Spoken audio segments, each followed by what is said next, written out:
Bismillahirrahmanirrahim. Assalamualaikum warahmatullahi wabarakatuh. Good morning students, how are you today? Senang sekali saya bisa berjumpa kalian kembali dalam pembelajaran Bimbel Bahasa Inggris. Qadarullah, Allah tentukan kita kembali dalam pembelajaran online ya.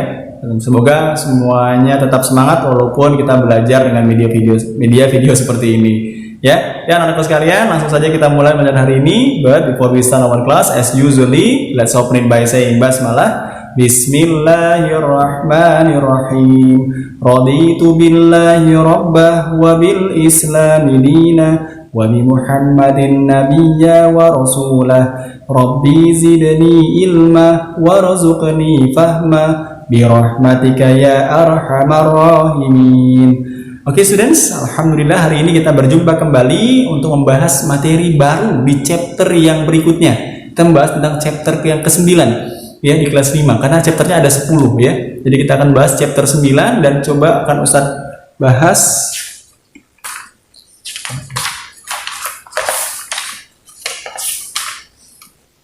Nah, pada kesempatan kali ini kita akan membahas tentang bentuk-bentuk kata kerja ya, bentuk-bentuk kata kerja yang dipakai ketika kita membuat sebuah kata perintah untuk menunjukkan bagaimana cara mengerjakan sesuatu. Dan juga pada kesempatan kali ini kita akan membahas bagaimana cara menggunakan kata kerja yang nanti kita gunakan di sini dalam bentuk present continuous. Apa itu present continuous? Nah, akan kita pahamin.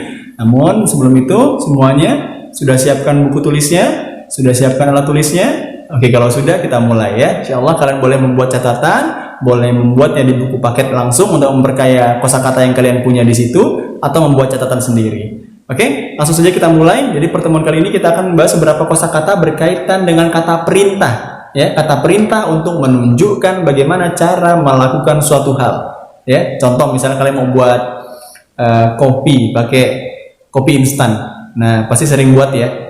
Kopi instan atau makanan instan sih, mie instan misalnya. Di belakang kemasan itu pasti ada kata-kata perintah yang bisa kalian ikuti untuk membuat makanan atau minuman tersebut. Nah, tidak jauh halnya dengan kata-kata ini, ya. Dan kata-kata ini nanti bisa kalian temukan juga di buku paket dan bisa kalian catat artinya sebagai perbendaharaan kosakata supaya jadi lebih banyak. Ya, kita mulai saja. Yang pertama ada kata grate. Grate di sini artinya diparut, ya, dihaluskan dengan cara diparut. Berikutnya ada stir, diaduk. Ya, lalu ada pour, dituang. Oke, lalu ada grill, dipanggang. Ada layer, dilapisi. Ya, misalnya buat sandwich berarti di layer, ada lapisan-lapisan rotinya, layer ya. Lalu ada melt. Melt ini berarti dicairkan. Misalnya punya mentega, nih menteganya padat terus dikasih api di bawahnya dari sewajan dia melt. Meleleh ya, dilelehkan, dicairkan. Misalnya coklat juga begitu ya. Ya, lalu ada pinch. Pinch ini berarti memberikan sesuatu seukuran dengan sejumputan jari. Misalnya lagi masak nasi goreng atau bikin telur goreng, dikasih garam hanya sejumput atau sejepitan jari aja. Itu namanya pinch. Ya. Lalu ada serve, disajikan, menyajikan. Nah, menyajikan sesuatu yang sudah dibuat, makanan biasanya atau minuman ya. Lalu ada strain. Strain ini artinya strain itu artinya dia. Ya, berikutnya adalah strain yang artinya disaring ya, disaring. Misalnya kita bikin kue lalu tepungnya dihaluskan dengan cara di strain lagi, disaring lagi dengan saringan tepung supaya jadi lebih halus ya. Yang sering buat kue sama ubinya pasti tahu ya. Berikutnya ada mel sudah tadi ya. Nah, ini dia kosakatanya apa? Ustaz hapus satu ya karena sudah ada di atas ternyata. Dan ini adalah kosakata yang kita pakai untuk belajar chapter 9. Nanti bisa kalian gunakan kosakata ini untuk menambah kosakata kalian agar lebih banyak. Oke, yang berikutnya adalah bentuk ini, present continuous. Ya, present continuous ini adalah bentuk kalimat yang fungsinya untuk menunjukkan bahwa suatu aktivitas sedang berlangsung. Ingat ada muncul kata sedang. Berarti kalau dalam bahasa Indonesia sedang ini berarti suatu aktivitas sudah dimulai tapi belum selesai.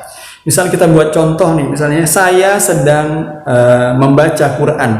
Waktu saya bilang saya sedang membaca Quran, berarti sudah mulai belum baca Qurannya? Sudah mulai. Apakah sudah selesai? Belum. Masih dalam proses baca Quran, belum selesai. Berarti kata sedang itu dibuat untuk menunjukkan sesuatu yang sedang berlangsung. Belum selesai tapi sudah dimulai. Bagaimana cara buat sedang? Sedang tidak dicari di kamus, tapi sedang muncul dengan sendirinya. Gimana cara buat sedang? Kita perhatikan di sini. Hapus dulu yang di bawah nih ya, biar nggak bikin bingung. Oke.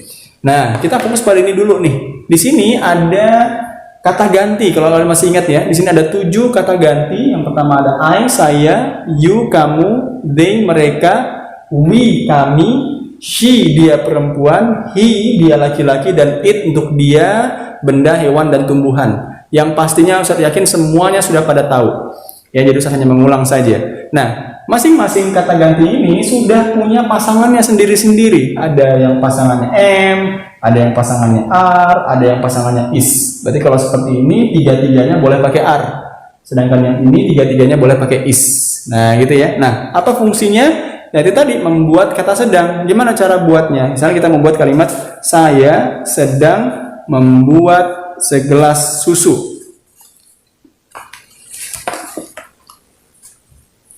Speedo.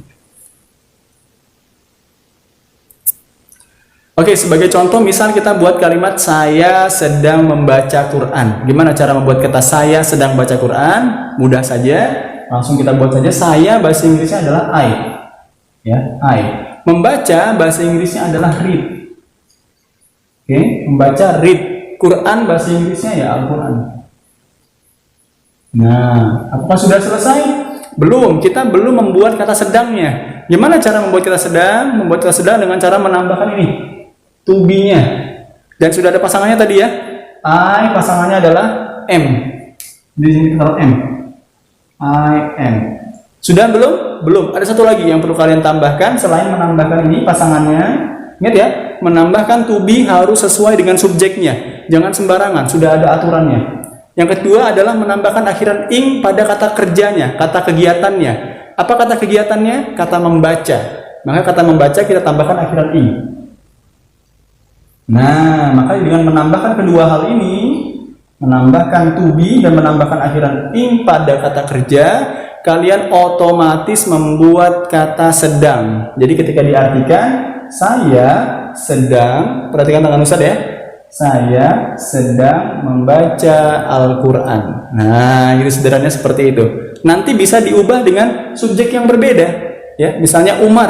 Umar diganti apa? Umar ini contoh satu ya. Umar, misalnya berlari. Umar sedang berlari. Berlari bahasa Inggrisnya run. Nah, berarti Umar ini pakai yang mana? Umar ini kita ganti dulu, jangan langsung dipakai ini nih, karena takutnya bingung nanti. Umar laki-laki tunggal, maka kita ubah menjadi he. Nah, pastinya semua harus tahu ya, mengganti kata nama orang dengan kata ganti ini. Jadi Umar ini digolongkan jadi he, maka pasangannya is. Umar is, berlarinya tambahin in. Nah, ini tambahin n dulu, running. Nah, intinya dua hal dulu ini ya, ada to be dan ada akhiran in. Maka otomatis akan muncul kata apa tadi?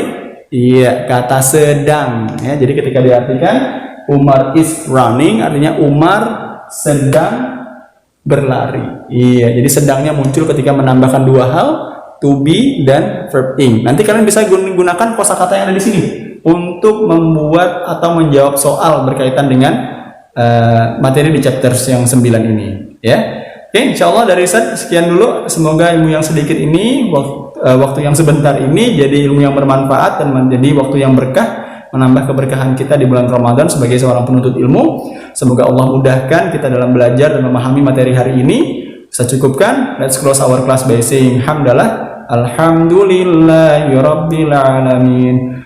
Wassalamualaikum warahmatullahi wabarakatuh. Tutup dengan baca doa kafaratul majelis. Subhanakallahumma wa bihamdika asyhadu an la ilaha illa anta astaghfiruka wa atubu ilaik. Okay, see you again today students. Wassalamualaikum warahmatullahi wabarakatuh.